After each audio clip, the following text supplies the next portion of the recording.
안녕하십니까. 뉴시스 북한팀 박수성입니다. 오늘은 북한에 관한 책을 소개하려 합니다. 제목은 김정은의 경제발전 전략입니다. 딱딱한 제목에 두 권으로 나눠야 할 정도로 두꺼운 책입니다. 유튜브에서 다루기에 적합하지 않다는 느낌이 많이 드는 책입니다. 그런데 굳이 이 책을 소개하는 건 충분히 가치가 있다고 생각하기 때문입니다. 1980년대 소련과 동유럽 공산권 사회주의 국가들이 극심한 경제난을 이기지 못하고 자유주의 시장 경제 체제로 한꺼번에 전환하는 역사의 대전환이 있었습니다. 이들 나라들과 밀접한 관계를 맺고 있었던 북한은 대외교육이 한순간에 거의 제로 수준까지 추락하면서 엄청난 경제적 타격을 입었습니다. 수십만 명이 굶어 죽는 고난의 행군은 북한이 입은 타격이 얼마나 극심했는지를 보여줍니다. 이후에도 체제 생존 전략으로 핵무기 개발을 선택한 탓에 국제사회의 강력한 제재를 받아왔습니다. 이에 따라 북한은 동유럽 국가들처럼 곧 경제가 붕괴할 것이며 그에 따라 심각한 체제 붕괴 위기에 빠질 것이라는 예측이 유력하게 대두되어 왔습니다.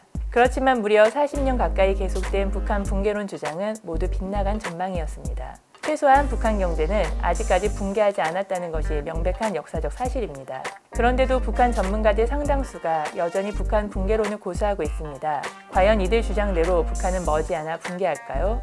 지난 30여 년 동안의 경험은 그런 주장이 허구에 가깝다는 것을 웅변합니다. 그런 주장이 여전히 유력하게 대두하는 이유는 그런 주장을 하는 사람들이 객관적인 입장보다는 북한이 붕괴하길 바라는 입장에 치우쳐 있기 때문일지 모릅니다. 그런 희망적 입장 때문에 북한 경제의 실상을 있는 그대로 파악해 보려는 시도가 충분하지 않았을지 모릅니다. 지난달 열린 북한 노동당 8차 당대회에서 북한은 새로운 경제개발 5개년 전략을 확정했습니다. 당시 김정은 북한 국무위원장은 지난 5년 동안의 경제정책에 대해 한마디로 실패했다는 평가를 스스로 내렸습니다. 그런 반성을 토대로 새롭게 제시한 경제정책은 과연 성공할 수 있을까요? 다시 한번 실패한다면 앞으로 5년 뒤 북한은 심각한 체제 붕괴 위기에 봉착하게 될까요?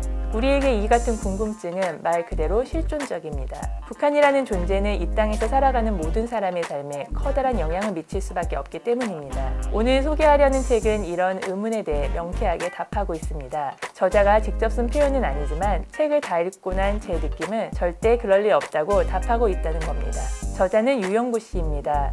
1985년부터 중국 소련 문제와 함께 북한 문제를 공부해온 분입니다. 특히 저자는 40년 가까이 일반인들이 쉽게 접하기 어려운 북한 문헌을 직접 찾아 읽으면서 북한 사람들의 생각을 직접 파악하는 데 공부에 초점을 맞춰왔습니다. 이른바 내재적 접근법에 따라 북한을 공부해온 대표적인 연구자입니다. 오늘 소개하는 책도 북한의 시각에서 북한 경제정책의 과거, 현재, 미래를 설명하고 평가하고 예측하고 있습니다. 두 권의 책을 읽고 여러 생각이 들어 저자께 몇 가지 질문도 드렸습니다. 이 책을 가지고 북한의 경제 이야기를 해보겠습니다.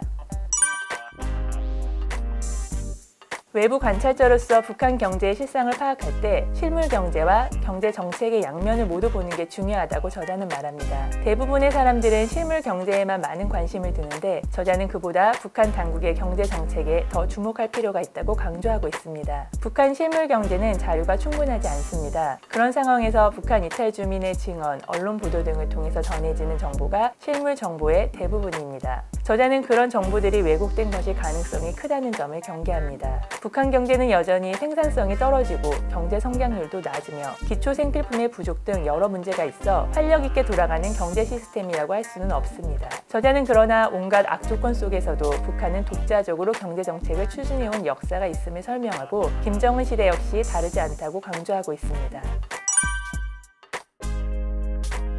단연 2권의 마지막 챕터인 군수 민수 경제의 결합 부분입니다. 저자는 북한의 경제발전 전략을 기본 부문과 혁신 부문으로 나눠 설명하고 있습니다. 기본 부문은 먹는 문제의 해결, 지방 경제 살리기 등을 말합니다. 혁신 부분은 일반적으로 금융제도의 혁신과 첨단과학기술 발전을 통한 단번 도약과 같은 것들을 말합니다. 그렇지만 저자는 북한이 새로 제시한 경제 전략에서 가장 주목해야 할 대목이 바로 군수 경제의 많은 부분을 민수 경제로 전환하는 정책이 가장 혁신적인 대목이라고 평가합니다. 북한의 경제는 군대가 40%, 당이 30% 이상을 차지하며 민간 경제는 비중이 30%도 채 안 된다는 평가가 있습니다. 특히 군대와 당은 자신들이 누리는 권력과 특권을 바탕으로 가장 벌이가 좋은 부분을 독점해왔다고 합니다. 이런 왜곡된 자원 배분을 극복하지 않고선 북한이 경제난을 타개하기가 불가능할 것이라는 의견이 많습니다. 그런데 김정은의 북한에서 바로 이 문제를 혁신하는 정책을 추진해왔다고 저자는 강조합니다.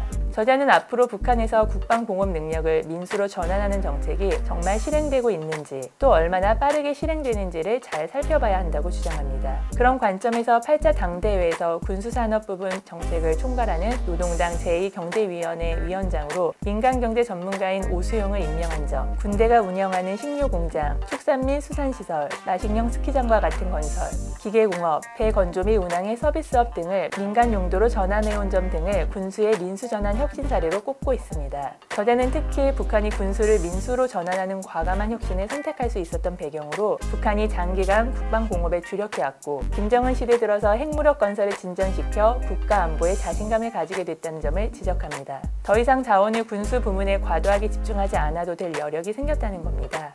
여기서 북한 주요 인물의 전력을 소상하게 깨고 있는 저자만의 장기가 발휘됩니다. 김재룡 조직지도부장, 리만건 전 조직지도부장과 같은 사람들이 바로 군수경제를 다뤄왔던 사람들이며 이들이 최근 몇 년 사이에 진행된 군수의 민수 전환을 뒷받침해왔다고 저자는 지적했습니다. 북한에서 김정은 다음으로 힘이 세다는 조직지도부장들이 바로 군수경제의 민수 전환을 맡아서 추진한다는 사실은 북한이 군수민수 전환 혁신을 진정성을 가지고 추진하고 있음을 보여주는 사례라는 겁니다. 자력갱생을 북한의 항구적인 경제전략 노선이라고 설명하는 대목이 흥미롭습니다. 북한이 자력갱생을 강조해온 역사는 깁니다. 그렇지만 그런 역사에 대한 평가는 다소 왜곡돼 있다는 것이 저자의 생각입니다. 북한이 자력갱생을 경제정책의 핵심으로 삼고 있는 것에 대해 외부인들은 대체로 임시 방편일 뿐이라고 평가하고 있습니다.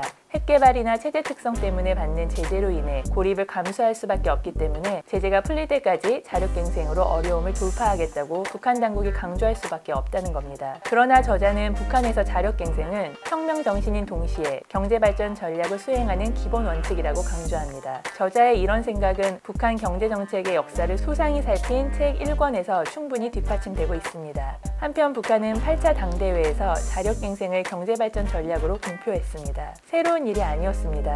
2019년 말 노동당 중앙회의 전원회의에서도 새롭게 강조했고 김정은 위원장 권력 승계 이후의 신년사에서도 매년 자력갱생에 대한 강조는 빠진 적이 없었습니다. 실제로 미국을 중심으로 한 국제사회의 대북 제재는 북한이 핵을 포기하지 않는 한 해제될 수 없는 상황이며 북한으로선 국가 생존을 위해 핵무기를 포기할 수 없는 상황입니다. 저자는 핵무기, ICBM, SLBM 등 전력무기 개발을 주도해온 리병철이 노동당 정치국 상무위원이라는 점을 유념해야 한다고 지적합니다. 적어도 전략무기 개발이 크게 진전되는 시점까지 자력갱생 전략을 고수할 것이라는 게 저자의 시각입니다. 저자는 북한 경제가 자생력이 강하다고 평가합니다. 1950년대 한국전쟁 뒤 진행된 전후복구 건설 시기부터 자립적 민족경제 건설 노선에 따라 자기 완결적인 경제구조를 구축해왔다는 겁니다. 그런 덕분에 다른 나라보다 더 극심한 경제적 고립 속에서도 생존할 수 있었다고 강조합니다. 또 자력갱생을 강조하는 건 고립된 경제환경 때문이기도 하지만 북한은 경제성장 동력이 내부에 있다고 판단하기 때문이기도 하다고 덧붙였습니다. 이 책을 소개하는 이유는 다음과 같습니다.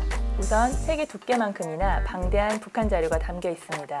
저자는 북한이 유일적 영도체계라는 점을 상기시키면서 김정은의 말이 갖고 있는 중요성을 강조합니다. 김정은이 현지 지도에서 했던 말들, 회의에서 했던 말들을 무수히 인용하면서 북한 경제 전략을 정리했기 때문에 자료적 가치가 매우 높습니다. 두 번째, 북한의 경제발전 전략을 단순히 서술하는 데 그치지 않고 연원을 함께 짚고 있어서 사고를 통시적으로 끌어가는 점이 돋보이는 책입니다.